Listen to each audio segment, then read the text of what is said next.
The Federal Reserve System works every day to support a growing and stable U.S. economy.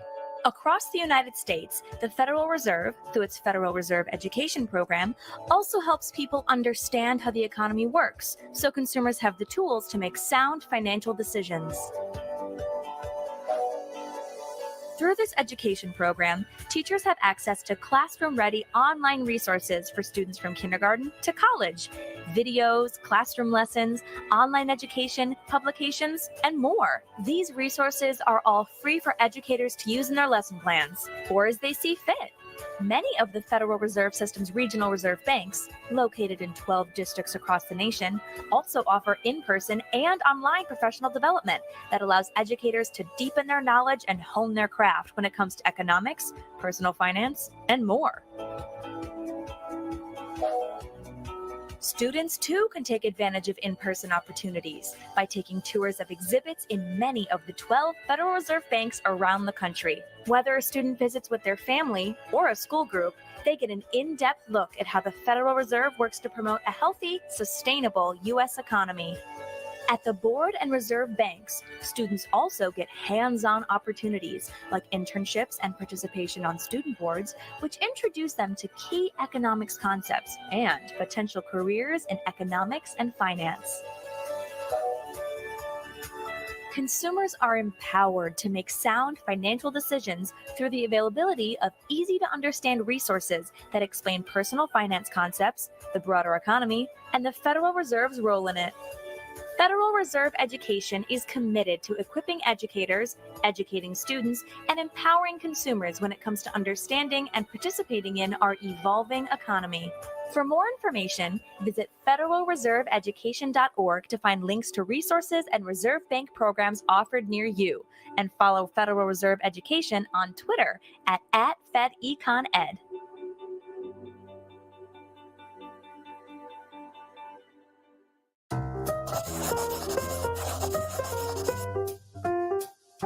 Hi, I'm Ian, and I work for the Federal Reserve, the central bank of the United States.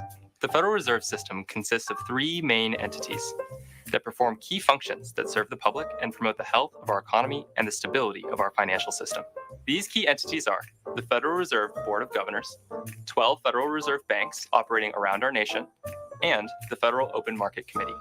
Based in Washington, D.C., the Board of Governors is the governing body of the Federal Reserve System. It's an agency of the federal government that reports to and is directly accountable to Congress. The board consists of 7 members, or governors, who are nominated by the President of the United States and confirmed by the Senate. Governors are appointed for 14-year terms. The Board of Governors oversees and sets policy direction for the system, including 12 Federal Reserve banks located around the country, which take the pulse of the nation's economic health from a regional perspective. The 12 reserve banks represent different geographic regions, or districts, and were set up based on regional economic considerations. Although supervised by the Federal Reserve Board, the reserve banks operate independently in many respects.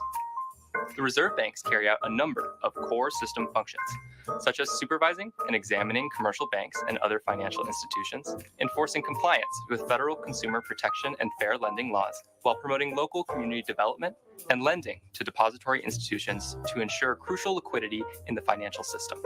They and the board also play a key role in another primary Fed function, fostering the safety and efficiency of our nation's payment systems, including distributing currency and coin to banks, operating electronic payment systems, and clearing our checks. In addition, the reserve banks act as the government's bank, providing services such as maintaining the Treasury Department's transaction account and issuing and redeeming U.S. government securities. They also act as a bank for banks by providing key financial services to banks, thrifts, and credit unions. The reserve banks also provide a wealth of information on conditions across the nation, information that is vital to formulating a national monetary policy that helps maintain a healthy U.S. economy and a stable financial system. The board and the reserve banks together help ensure that consumer and community voices are heard at the central bank through consumer-focused outreach, research, and analysis. This helps keep the Federal Reserve's actions, policies, and decision-making attuned to what's going on in American households, communities, and businesses, which are the foundation of our economy. The third key Fed entity is the Federal Open Market Committee, or FOMC, which brings together representatives from the board and the reserve banks to consider the state of the U.S. economy and set a course for our monetary policy in a manner that seeks to promote an economy that works for all Americans. The 12-member FOMC establishes an appropriate position or stance for monetary policy to help move the economy towards two essential mandates set for the Fed by Congress, promoting maximum employment and price stability. This occurs mainly through the FOMC's influence on interest rates and credit conditions, which can significantly impact financial conditions, including economic productivity and even spending and investment decisions by households, communities, and businesses. Working together, these three key Fed entities and the unique Federal Reserve System structure established by Congress more than a century ago help promote conditions resulting in a strong, healthy, and sustainable economy. For more information on how the Fed functions, visit federalreserve.gov and click on About the Fed.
ongoing progress in bringing it down, and the path forward is uncertain. We are fully committed to returning inflation to our 2% goal. Restoring price stability is essential to achieve a sustainably strong labor market that benefits all.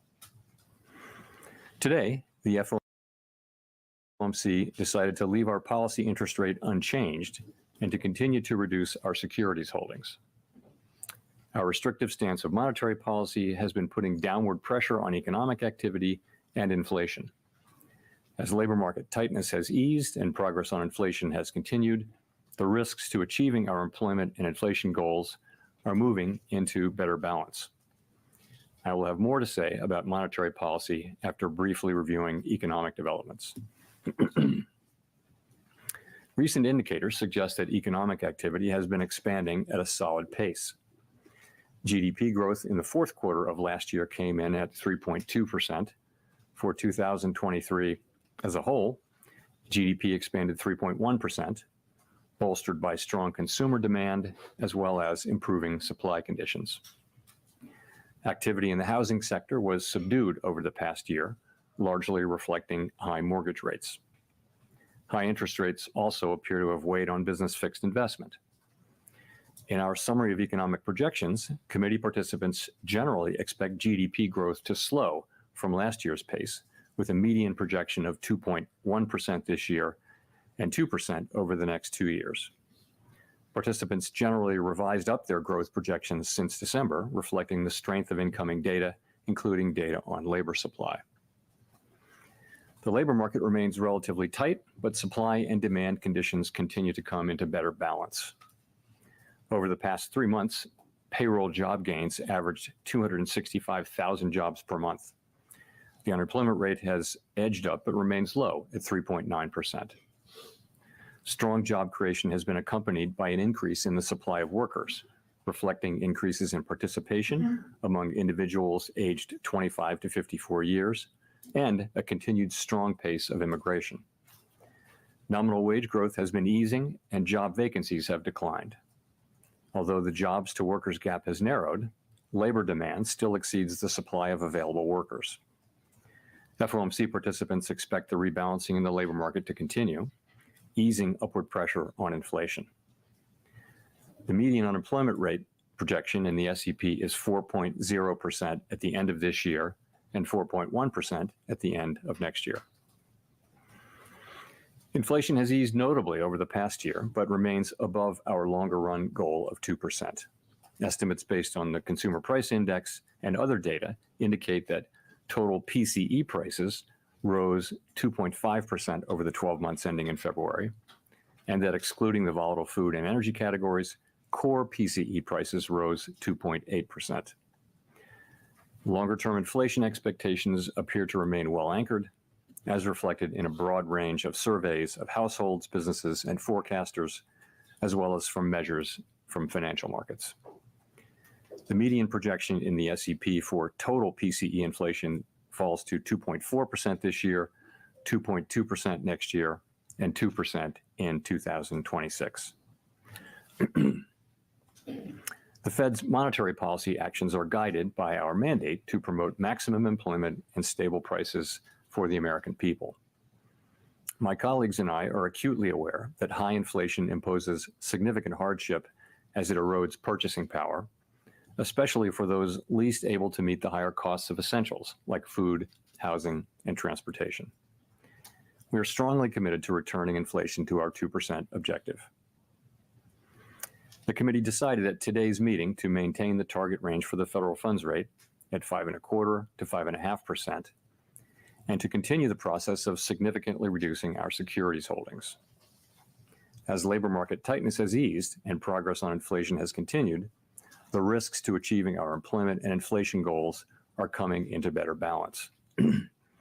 We believe that our policy rate is likely at its peak for this tightening cycle, and that if the economy evolves broadly as expected, it will likely be appropriate to begin dialing back policy restraint at some point this year. The economic outlook is uncertain, however, and we remain highly attentive to inflation risks. We are prepared to maintain the current target range for the federal funds rate for longer, if appropriate.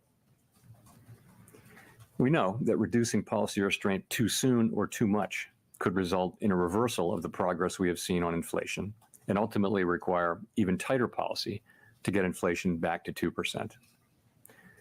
At the same time, reducing policy restraint too late or too little could unduly weaken economic activity and employment. In considering any adjustments to the target range for the federal funds rate, the committee will carefully assess incoming data, the evolving outlook, and the balance of risks. The committee does not expect it will be appropriate to reduce the target range until it has gained greater confidence that inflation is moving sustainably down toward 2%. Of course, we're committed to both sides of our dual mandate, and an unexpected weakening in the labor market could also warrant a policy response. We will continue to make our decisions meeting by meeting. In our SEP, FOMC participants wrote down their individual assessments of an appropriate path for the federal funds rate based on what each participant judges to be the most likely scenario going forward. If the economy evolves as projected, the median participant projects that the appropriate level of the federal funds rate will be 4.6% at the end of this year, 3.9% at the end of 2025, and 3.1% at the end of 2026, still above the median longer-term funds rate. These projections are not a committee decision or plan. If the economy does not evolve as projected, the path for policy will adjust as appropriate to foster our maximum employment and price stability goals. Turning to our balance sheet, our securities holdings have declined by nearly $1.5 trillion since the committee began reducing our portfolio. At this meeting, we discussed issues related to slowing the pace of decline in our securities holdings.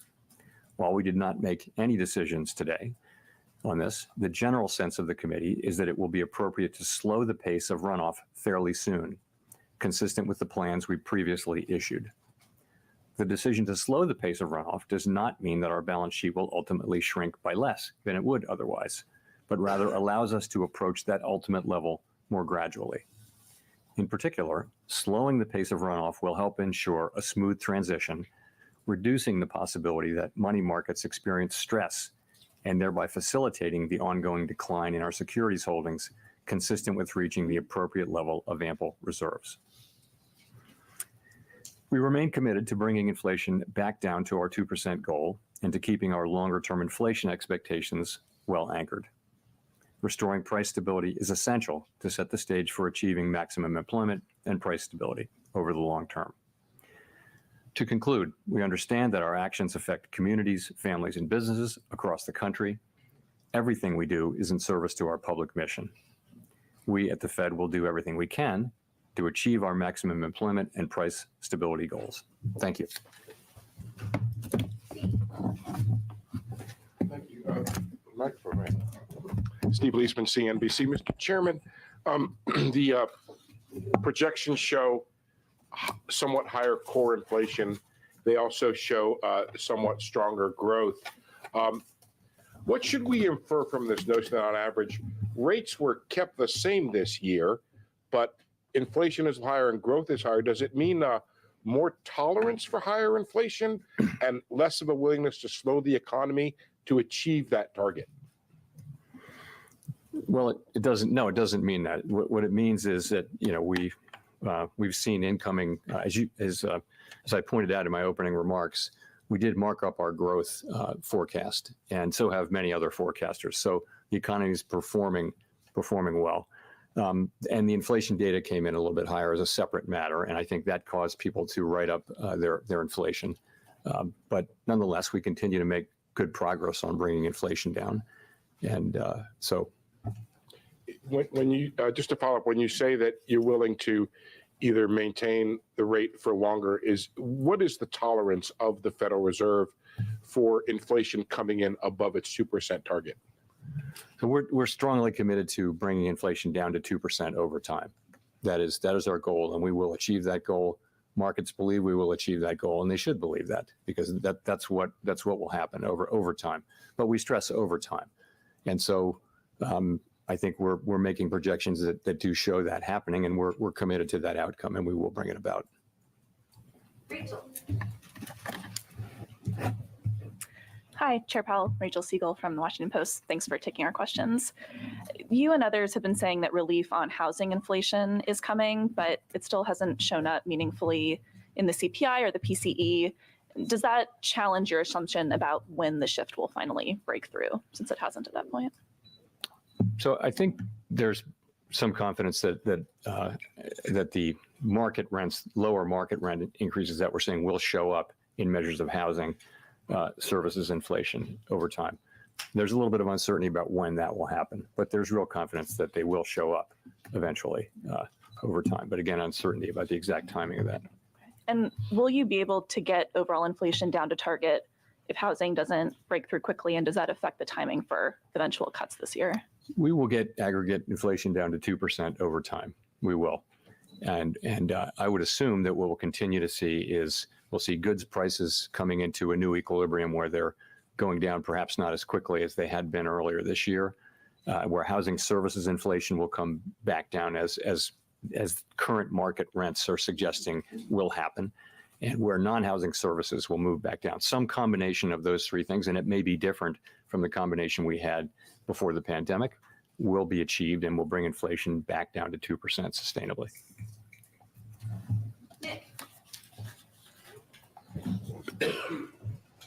Nick Timmeros of the Wall Street Journal. Chair Powell, during your congressional testimony this month, you said that your test for making the first change to interest rates does not require you to be terribly comfortable that inflation is at 2% because interest rates are well above neutral.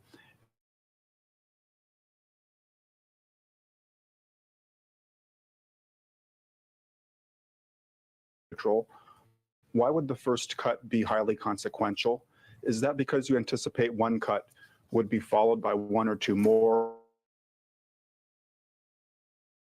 or was modeled on the mid-cycle adjustment of what I said in my opening remarks, that the risks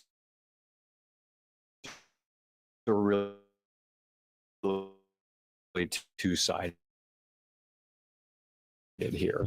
And if we use too late, we could do unnecessary harm to employment and people's working lives. And so, we do see the risks as two-sided. So it is consequential. We want to be careful. And fortunately, with the economy growing, with the labor market strong, and with inflation coming down, we can approach that question carefully and let the data speak on that. That's really what I was thinking. How much of that inflation that we've seen so far this year do you chalk up to one-off calendar adjustment effects following a period of high inflation versus some change in the trend we saw in the second half of last year? So I want to start by saying I always try to be careful about dismissing data that we don't like. So you need to check yourself on that, and I'll do that. But I would say the January number, which was very high, the January CPI and PCE numbers were quite high. There's reason to think that there could be seasonal effects there. But nonetheless, we don't want to be completely dismissive of it.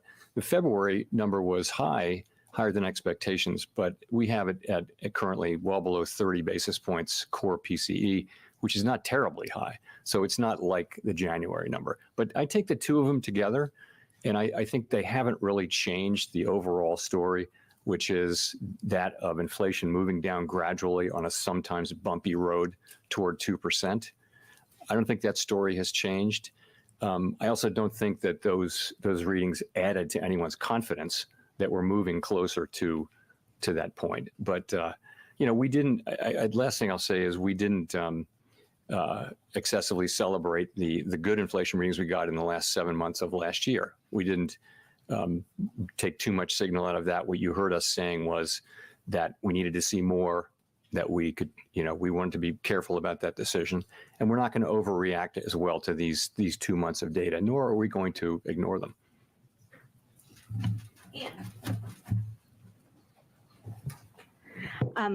Hi, yes, Chair Powell. Could you speak a little bit more about the timing? Is there enough data between now and, say, May to be able to get the kind of confidence that you say that you still need, or by June, is there enough data for you? Just give us a sense of your thinking there. Thank you. Yeah, so we make decisions meeting by meeting, and we didn't make any decisions or about future meetings today. Those are going to depend on our ongoing assessment of the incoming data, the evolving outlook, and the balance of risk. So I really don't have anything for you on any specific meeting looking forward. But, I mean, just a question of, I mean, is there even enough data for you to be able to? We'll take, you know, things can happen during an intermeeting period if you look back. Unexpected things. So I wouldn't want to dismiss anything. So I just would say that the committee wants to see more data that gives us higher confidence that inflation is moving down sustainably toward 2%. I also mentioned, and we don't see this in the data right now, but if there were a significant weakening in the data, particularly in the labor market, that could also be a reason for us to begin the process of reducing rates. Again, there's nothing in the data pointing at that, but those are the things that we'll be looking at coming meetings, and without trying to refer to any specific meeting. Chris. Hi, Chris Rieger, Associated Press. Thank you. In the projections, there is an increase in the neutral rate, as you know, and higher rates, a quarter point higher rates projected in 2025, 2026. Can you speak about what might be behind that? Is there a real sense here that the economy has perhaps changed in some way that higher rates will be needed in the future? Thank you. So you're right, they're pretty modest changes, but you're right, there was an uptick in the longer run rate, and also there's a 25 basis point increase in 25 and 26. In terms of are rates going to be higher in the longer run, if that's really your question? I don't think we know that. I think we think that rates were generally low during the pre-pandemic, post-global financial crisis era for reasons that are mostly, important, slow-moving, large things like demographics and productivity and that sort of thing, things that don't move quickly. But I don't think we know. I mean, my instinct would be that rates will not go back down to the very low levels that we saw, where all around the world there were long run rates that were at or below zero in some cases. I don't see rates going back down to that level, but I think there's tremendous uncertainty around that. Great. And just a quick follow on the projections, you also have 2.6% core inflation for the end of this year. It's already at, or you mentioned it being 2.8 in February. I mean, that doesn't sound like much disinflation at all. So are you still confident? Or the last press conference, you sounded pretty optimistic you would get more confidence to the end of this year. Is it right to say that this suggests you're not seeing a lot of disinflation this year compared to what we've seen 2023 and so forth? I think that higher year-end number reflects the data we've seen so far this year, because you're now in this year. So I think that. Sorry, say your last part of your question again. Well, just are you still optimistic that you'll get the confidence you need this year? I think if you look at the SEP, what it says is that it is still likely in most people's view that we will achieve that confidence and that there will be rate cuts. But that's really going to depend on the incoming data. It is. The other thing is, in the second half of the year, you have some pretty low readings, so it might be harder to make progress as you move that 12-month window forward. Nonetheless, we're looking for data that confirm the kind of low readings that we had last year and give us a higher degree of confidence that what we saw was really inflation moving sustainably down to 2%, toward 2%.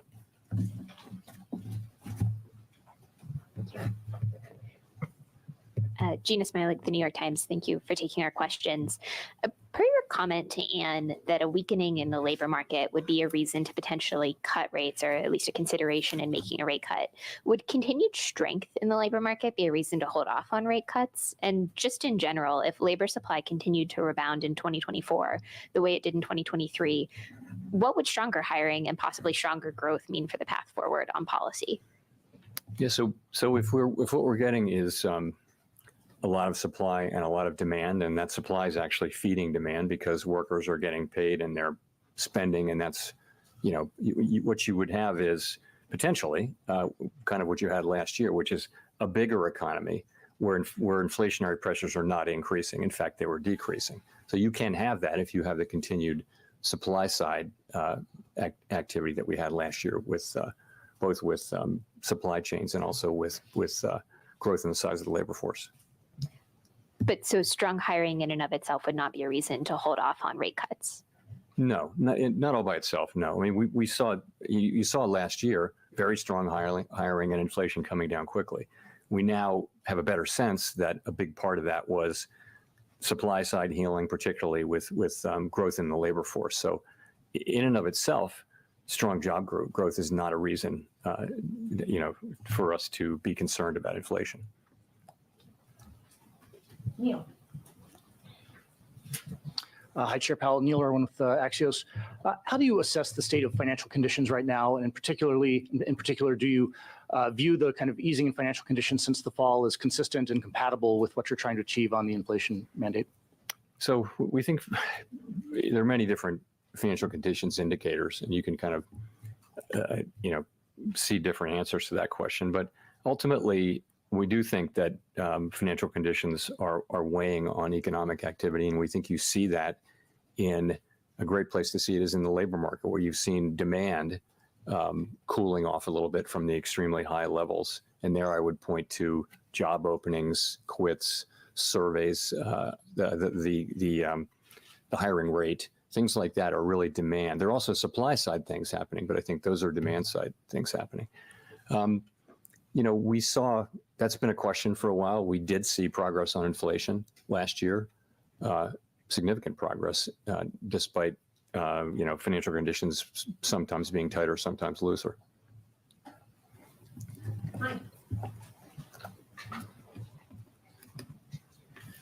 Michael McGee with Bloomberg Radio and Television. Can you give us more color on how the committee is thinking about inflation dynamics now? What we've seen at the beginning of the year, are they more one-off increases that will fade, or is there more of a secular turn with goods prices rising again and service prices staying sticky?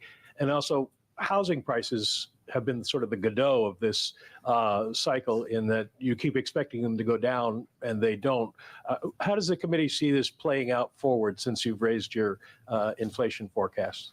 So I see the committees looking at the 2 months of data and asking the same question you're asking and saying, we're just going to have to see what the data show.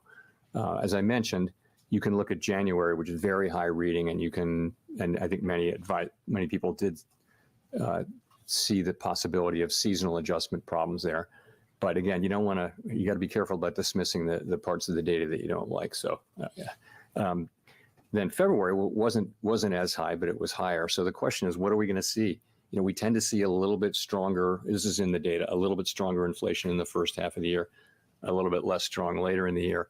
We're going to let the data show. I don't think we really know whether this is a bump on the road or something more. We'll have to find out. In the meantime, the economy is strong, the labor market is strong, inflation has come way down, and that gives us the ability to approach this question carefully and feel more confident that inflation is moving down sustainably at 2% when we take that step to begin dialing back our restrictive policy. Well, you've talked about the desire to have confidence that inflation is continually moving down. Has the recent numbers we've gotten for inflation data dented that confidence at all? It certainly hasn't improved our confidence. It hasn't raised anyone's confidence, but I would say that the story is really essentially is of inflation coming down gradually toward 2% on a sometimes bumpy path, as I mentioned. I think that's what you still see. We've got 9 months of 2.5% inflation now, and we've had 2 months of kind of bumpy inflation. We were saying that it's going to be a bumpy ride. We consistently said that. Now here are some bumps, and the question is, are they more than bumps? And we can't know that. That's why we are approaching this question carefully. It is very important for everyone that we serve that we do get inflation sustainably down. And I think the historical record, every situation is different, but the historical record is that you need to approach that question carefully and try to get it right the first time and not have to come back and raise rates again, perhaps, if you inappropriately, prematurely. Go to Edward. Thank you, Mr. Chairman. Edward Lawrence with this. I wanted to ask you, you received a letter from, well, the Federal Reserve, first independent body, understanding Congress has oversight over that. You received a letter from Elizabeth Warren and Sheldon Whitehouse that said, calling on you to lower interest rates, to cut interest rates, because it says, quote, the potential that it may remain too high for too long has halted advances in deploying renewable energy technologies and delayed significant climate and economic benefits from these projects. Caused that. Well, first of all, I respect our, in our system of government, it is Congress that has oversight responsibility over the Fed. We place a tremendous amount of importance on our engagements with Congress and always treat them with respect. In this case, I would say those are, our mandate is for maximum employment and price stability and the other things that we do. And that's what we're trying to accomplish.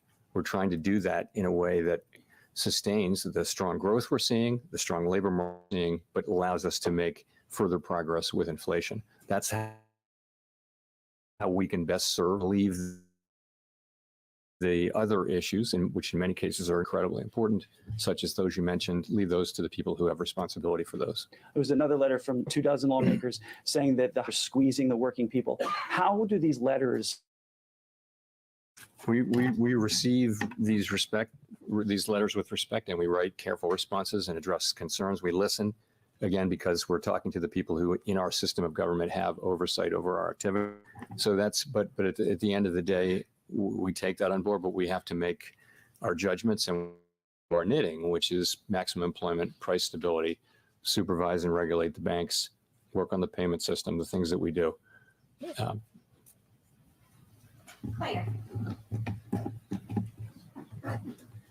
Thank you. Claire Jones, Financial Times. Thanks a lot for the opportunity to ask a question. As chair of the FOMC, would you want to see unanimity on the committee or something close to it, meaning no more than one dissent before you begin cutting rates? Thank you. We're a very consensus-oriented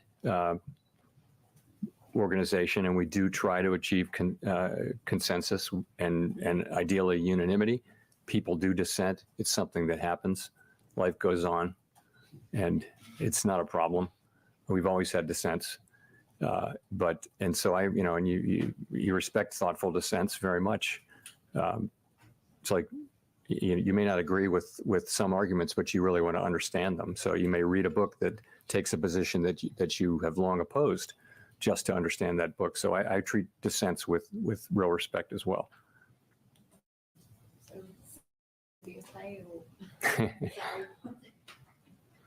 Simon Urbanovich with The Economist.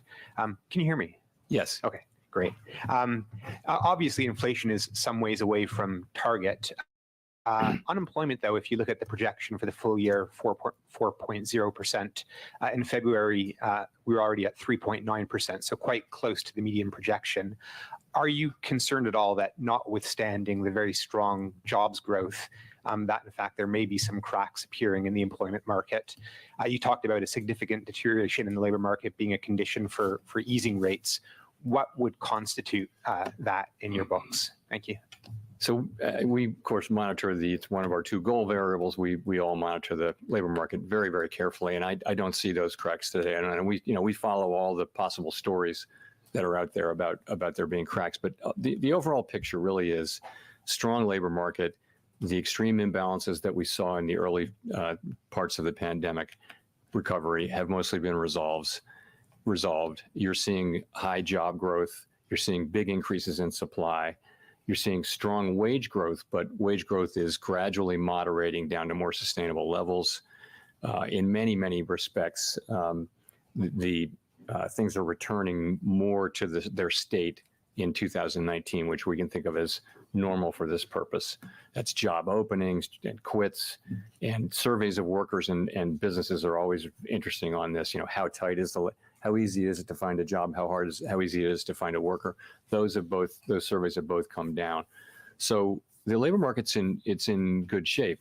You do see things like the low hiring rate, and people have made the argument that if layoffs were to increase, that would mean that the net would be fairly quick increases in unemployment. So that's something we're watching, but we're not seeing it. Of course, initial claims are very, very low, and if anything, have tracked down a little bit. So watching it carefully, don't see it. And when I say something, I use the term unexpected weakening in the labor market. So, we do expect the unemployment rate to, the forecast is that it would move up, I think, closer to what we see as the longer run sustainable level. That's just people's forecast, individual forecasts. But we're talking about something that's unexpected. That's where I'll leave it, though. Steve. Steve Matthews with Bloomberg. You mentioned at the beginning of the press conference that the committee felt it might be appropriate to slow the pace of asset runoff fairly soon. I'm wondering, when you say fairly soon, does that mean that the committee would meet about this again in May and a decision could be reached that soon? And I was wondering if you could also just describe the scope of what the committee is discussing here. You're at $95 billion of caps right now. Would that be cut about in half or something in that nature? Thank you. So that is what we're discussing essentially and we're not discussing many other balance sheet issues. We will discuss those in due course, but what we're really looking at is slowing the pace of runoff. There isn't much runoff among MBS right now, but there is in treasuries, and we're talking about going to a lower pace. I don't want to give you a specific number because we haven't had an agreement or a decision, but that's the idea. That's what we're looking at. And in terms of the timing, I said fairly soon. I wouldn't want to try to be more specific than that, but you get the idea. The idea is, and this is in our longer run plans, that we may actually be able to get to a lower level because we would avoid the kind of frictions that can happen. Liquidity is not evenly distributed in the system. And there can be times when in the aggregate, reserves are ample or even abundant, but not in every part. And those parts where they're not ample, there can be stress. And that can cause you to prematurely stop the process to avoid the stress. And then it would be very hard to restart, we think. So as something like that happened in 19, perhaps. So that's what we're doing. We're looking at what would be a good time and what would be a good structure. And, fairly soon is words that we use to mean fairly soon. And will there be a discussion about returning to an all treasuries balance sheet at some point? So that our longer run goal is to return to a balance sheet that is mostly treasuries. I do expect that once we're through this, we'll come back to the other issues about the composition and the maturity and revisit those issues. But it's not urgent right now. We want to get this decision made first, and then we can, when the time is right, come back to the other issues. Victoria. Hi, Victoria Guida with Politico. Also on the balance sheet, can you talk a little bit about how the outlook for the banking sector might impact your balance sheet plans? Do you worry that as deposits start to shrink that we could see more turbulence? We'll be watching carefully, but one of the reasons we're slowing down, we will soon enough, fairly soon, I should say, slow down, is that we want to avoid any kind of turbulence. I wasn't thinking particularly about banking sector turbulence, but we had some indicators the last time. This is our second time in doing this, and I think we're going to be paying a lot of attention to the things that started to happen and that foreshadowed what eventually happened at the end of that tightening cycle, where we wound up in a short reserve situation, and we don't want to do that again. And I think now we have a better sense of what are the indicators. It wasn't so much in the banking system as it was around, for example, where federal funds is trading relative to the administered rates. and where secured rates are relative to the administered rates, those sorts of things. We will always be watching the banking system for similar signs, though. Well, is it also because you're not sure exactly how the reserve supply will react once the overnight reverse repo facility, drops nearer at zero? Well, I think we broadly think that once the overnight repo stabilizes either at zero or close to zero, that as the balance sheet shrinks, we should expect that reserves will decline pretty close to dollar for dollar with that. That's what we think. Go to Jean. Hi, Chair Powell. Jean Young with M&I Market News. I wanted to ask also about the balance sheet. You said that starting the taper sooner could get you to a smaller balance sheet size. Does that mean you don't have to make a decision on when to end QT at this point? And will you be setting up the process for deciding that sooner, or will you wait until we're close to the end? So it's sort of ironic that by going slower, you can get farther. But that's the idea. The idea is that with a smoother transition, you'll run much less risk of kind of liquidity problems, which can grow into shocks and which can cause you to stop the process prematurely. So that's where, in terms of how it ends, we're going to be monitoring carefully money market conditions and asking ourselves what they're telling us about reserves. Are they, right now we would characterize them as abundant, and what we're aiming for is ample, and which is a little bit less than abundant, right? So there isn't there's not a dollar amount or a percent of GDP or anything like that where we think we have a really pretty clear understanding of that. We're going to be looking at what these what's happening in money markets, in particular, a bunch of different indicators, including the ones I mentioned, to tell us when we're getting close. Then, though, you reach a point ultimately where you stop allowing the balance sheet to run off, but then from that point, there's another period in which non-reserve liabilities grow organically, like currency, and that also shrinks reserves at a very slow pace. So you have a slower pace of runoff, which we'll have fairly soon. Then you have another time where you effectively hold the balance sheet constant and allow non-reserve liabilities to expand, and then that ultimately brings you ideally in for, brings it into a nice easy landing at a level that is above what we think the possible.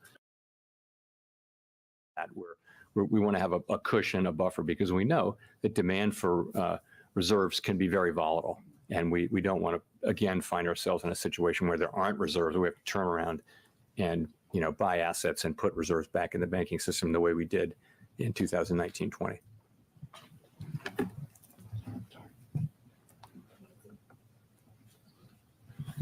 Hi, Nancy Marshall-Genzer with Marketplace. Chair Powell, you said you're waiting to become more confident that inflation is getting to your 2% goal before you cut rates. Can you just sum up more specifically what data you're looking at that would give you that confidence?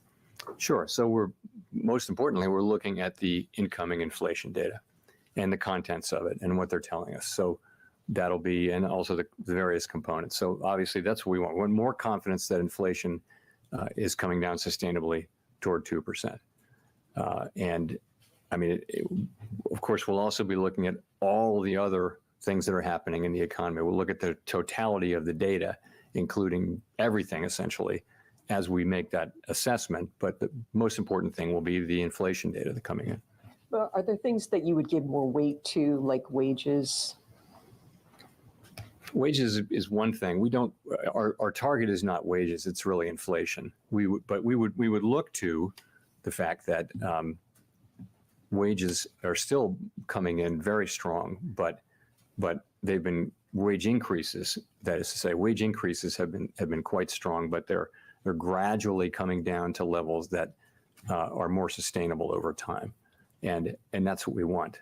We don't think that the inflation was not originally caused, I don't think, by mostly by wages. That wasn't really the story.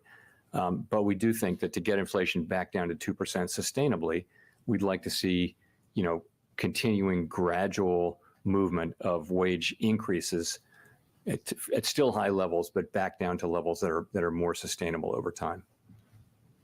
Greg. Thank you. Greg Robb from MarketWatch. Chair Powell, could you say at this meeting whether there were more officials who wanted to be careful and go slower than about rates than were at the last meeting? Was there that sense of maybe it's smart to wait? Thanks. I guess I'd put it this way.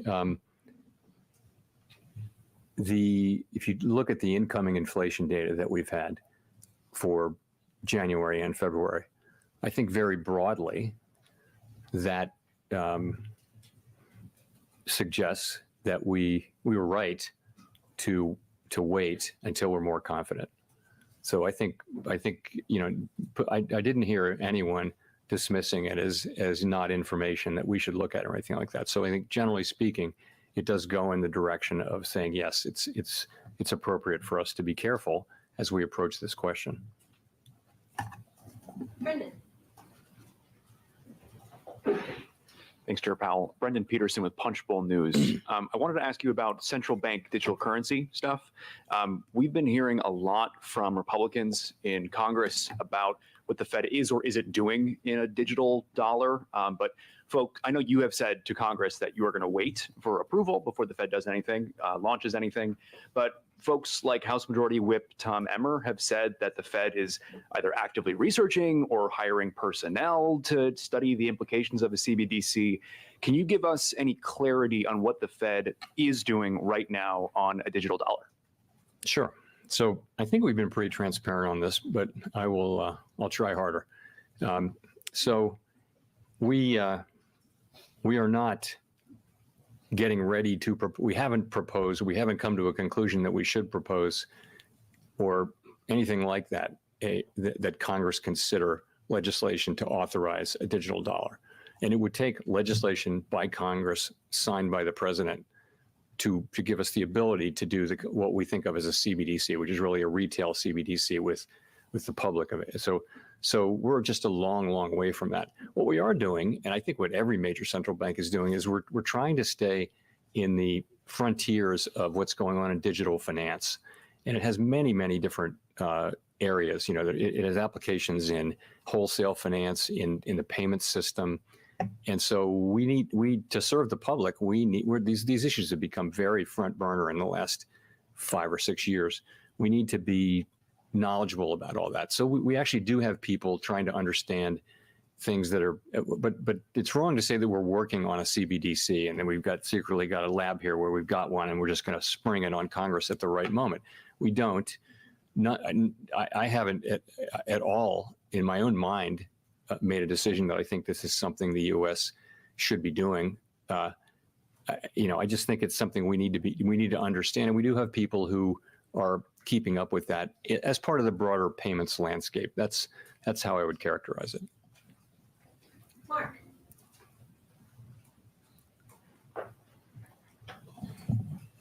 Thank you. It's Mark Hamrick with Bankrate. Mr. Chairman, April 27th will mark the 13th anniversary since a Fed chairman began holding regular news conferences.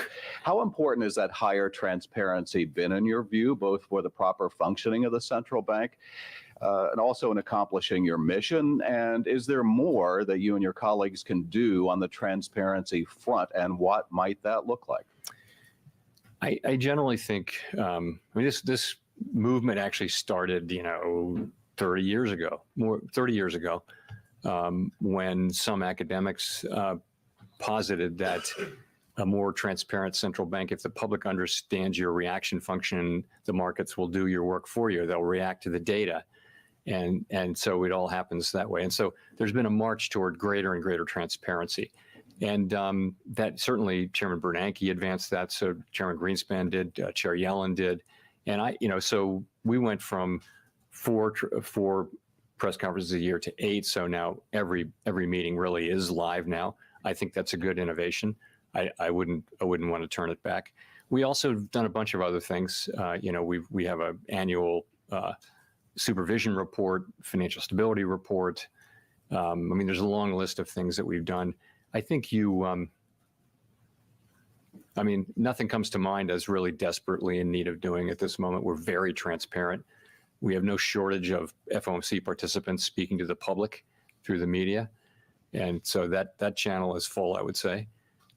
So I think it's generally broadly helped and made things better, but not every day and in every way.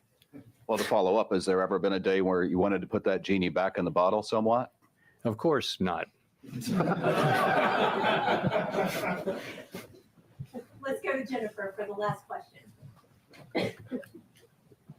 Thank you, Chair Powell. Jennifer Schonberger with Yahoo Finance.